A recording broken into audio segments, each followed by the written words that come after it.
Hey guys, today I wanted to go over finishing just a little bit.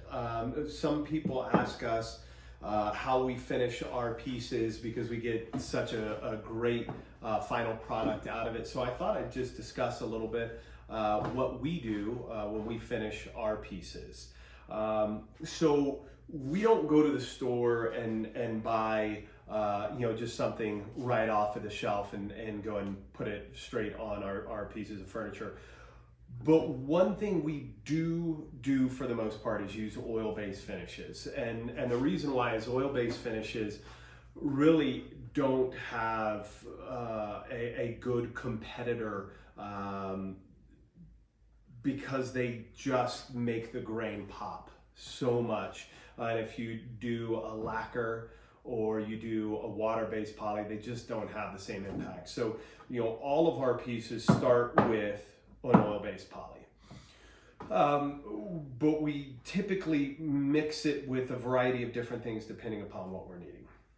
So we always mix it to some degree with mineral spirits. Mineral spirits dilutes the oil-based poly so that it doesn't get so tacky that you can get brush marks, things fall in it, and it just it can just be a mess to work with. So your little dust nibs and all of that are much greater. Your bubbles are much greater with an undiluted oil-based poly. So we always mix it to some degree with mineral spirits.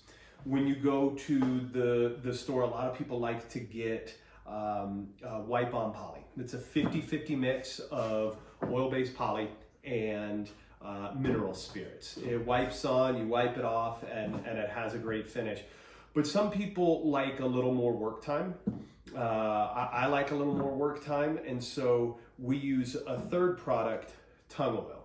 Now, this mixture is not anything that's groundbreaking. It's been around for a long time, but a lot of DIY people don't know about it. And when they do, a lot of times they use boiled linseed oil, which is actually a no-no. But a lot of people use boiled linseed oil thinking that that's the best product. It's cheaper than the tung oil, but it's actually not waterproof. People think it's waterproof, but it's not really waterproof. So you kind of defeat the purpose of putting this finish on something and using boiled linseed oil in your mixture. So we don't use that. The tung oil is great. It's expensive, but it's good stuff. You don't want to put too much because it can create a hazy look in your finish. But you pretty much have to go pretty overboard for that to happen. So I wouldn't worry about that. Your oil-based poly is really that barrier to moisture and the true protector of the wood. And so we gotta have this. We usually do this in third mixtures, third of this, third of this, third of this. But if you feel like it's not building quick enough, you have to do a whole bunch of coats. You can actually adjust the ratio and add a little bit more oil-based poly. It'll be a little bit thicker.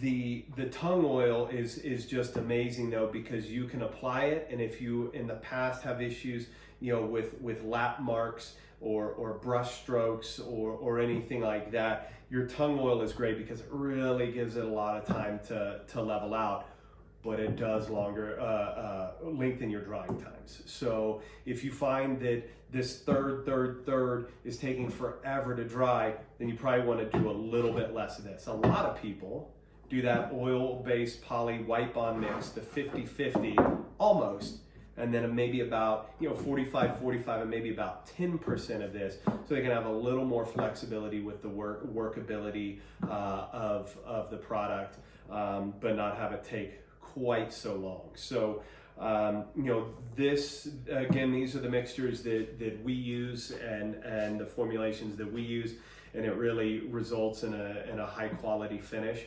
And just thought we'd take the time to impart some of this knowledge to you guys, because a lot of people don't know that you can do this, and you can, and it actually results in a high quality product. So hopefully this was helpful. Appreciate you guys tuning in. Don't forget to like and subscribe, And if you have any questions, don't hesitate to throw those in the comments, and we appreciate you guys tuning in.